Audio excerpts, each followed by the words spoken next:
تو پھر وہ بچیاں کہاں جائیں جو دارالمان میں بھی سیف نہیں ہیں، جن کے ساتھ ہوئی تھیں ان کے ساتھ بھی نہیں ہیں؟ دیکھیں جی، میں یہ سمجھتی ہوں کہ اگر آپ اسپیسیفکلی ایک دارالمان کی بات کریں یا اور بھی جو بھی مسہاب ہو جاتے ہیں بچیوں کی لائف میں، اور وہ گھروں سے باہر ہوتی ہیں، ان کا پیچھے کوئی شیلٹر نہیں ہوتا، کوئی گھر نہیں ہوتا، کوئی ان کی سائبان نہیں ہوتا، تمام جو والدین اس وقت ہمارا یہ پروگرام سن رہے ہیں، میری درخواست ہے ان سے کہ اسلامی ریپبلک میں رہ کے ہماری جو بچیاں، ان کو اتنا کانفیڈنس آپ ضرور دیں کہ جب کوئی برا وقت آ جائے وہ اپنے پیروں پہ خود کھڑی ہو سکیں، اپنے آپ کو خود سنبھال سکیں، نہ کہ وہ معاشرے سے ڈرتی رہیں، اور وہی دارالامان والی پناہ کے اندر جا کے بھی وہ سیف نہیں ہے، اور وہاں پہ بھی وہ ان کو وہ مطلب جگہ نہیں مل رہی کہ جہاں جو وہ سوچ کے گئی تھی۔ ایک کنسیپٹ ہوتا ہے کہ شاید یہ ایک محفوظ جگہ، یہاں پہ ہماری عزت محفوظ ہے، ہم محفوظ ہیں۔ تو یہاں پہ میری ریکویسٹ ہے والدین کے ساتھ بھی، پلیز آپ بھی اعلیٰ ذرفی دکھائیں، آپ بھی اپنی بچیوں کو جو ہیں، اگر وہ کسی ٹربل کا شکار ہو چکی ہیں، گندے ہاتھوں میں چلی گئی ہیں، یا ان کی زندگی ڈسٹرائے ہو رہی ہے، تو پلیز اپنی، یا اگر لیٹ سے کہ آپ کہتے ہیں پتر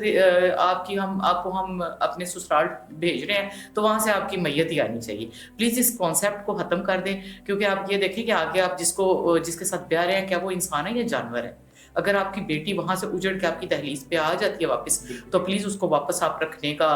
وہ پیدا کریں، حوصلہ پیدا کریں اپنے اندر، اور اپنی بچی کے اوپر دستے شفقت رکھیں، اور اس کو دوبارہ سے زندگی کی طرف آنے کی اس کی معاونت کریں۔ اور ان بچیوں سے بھی ریکویسٹ کروں گی کہ بیٹے آپ واپس جاؤ، ٹھیک ہے؟ وہ آپ کے والدین ہیں، انہوں نے آپ کو پالا ہے، آپ کے بہن بھائی ہیں، یہاں تک انہوں نے پہنچایا ہے، تو یقیناً وہ آپ کو ان ساری باتوں کے اوپر معاف کر دیں گے۔ آپ جائیں، روئیں، گڑ گڑائیں، ان کی ڈانٹ ڈپٹ بھی برداشت کریں، اور ان سے معافی مانگیں۔ یقیناً ماں باپ جو ہیں ہمارے معاشرے کے اتنے رحم دل ضرور ہیں کہ وہ اپنی بیٹی کو یا اپنے بیٹے کو معاف کر کے دوبارہ سے سینے لگا لیتے ایک ہیں۔ دو دن 4 دن میں جی جی، وہ اپنا غصہ، ان کا غصہ اپنی ماں یا جگہ پہ باپ جینون پگل ہو ہوتا ہے، جاتے ہیں، ٹھیک ہے بالکل۔ نا؟ تو ماں تو بیچاری جو ہوتی ہے، وہ تو والدین کسی صورت بھی نہیں یہ چاہتے کہ ان کی بیٹی جو ہے اس کی مطلب کہ غلطی کو معاف نہ کیا جائے، اور وہ باہر در بدر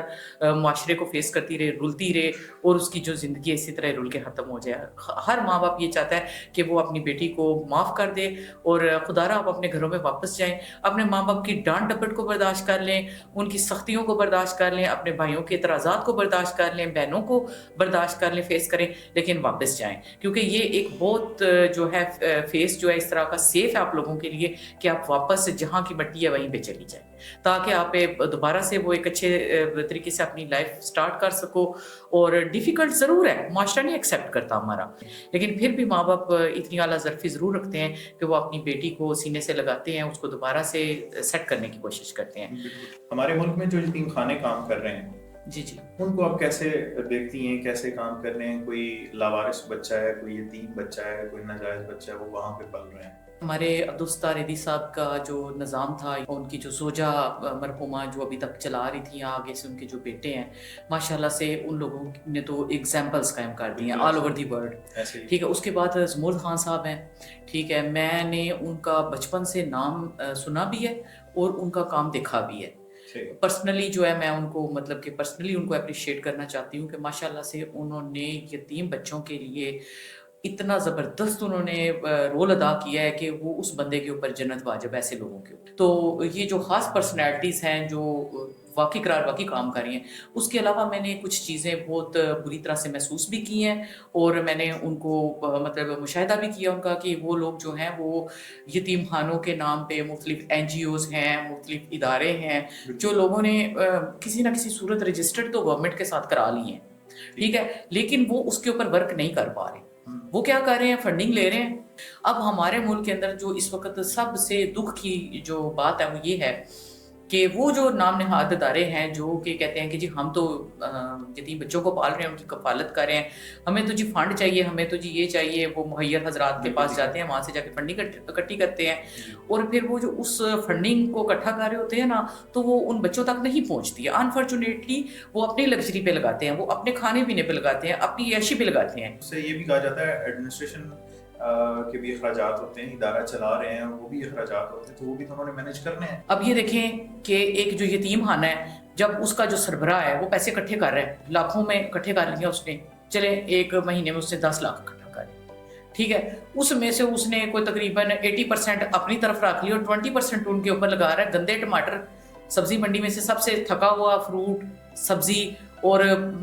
مطلب سستا بریلر، وہ کہاں پہ مٹن کھلاتے ہیں, کہاں پہ بیف کھلاتے ہیں, وہ سستا پروٹین اٹھاتے ہیں, ٹھیک ہے, ان بچوں کو پرووائڈ کر دیا جاتا ہے. بچوں کو بیچارے جو یتیم بچے ہیں, جو غریب بچے ہیں, جو بھوکے بچے ہیں, جو ننگے بچے ہیں, ان کو لنڈا بازاروں سے 3rd کلاس, آپ نے دیکھا ہوگا کبھی بڑی بڑی گاڑیاں جا کے لنڈوں کے باہر کھڑی ہوتی ہیں, بھائی وہ اپنے لیے تھوڑی خریدنے جاتی ہیں سامان,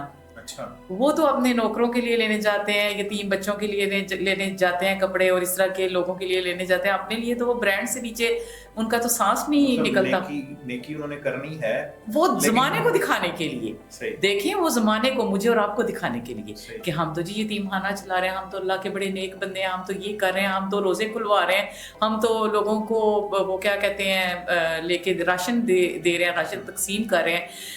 لیکن بیہائنڈ دا پکچر چیزیں کچھ اور ہوتی ہیں.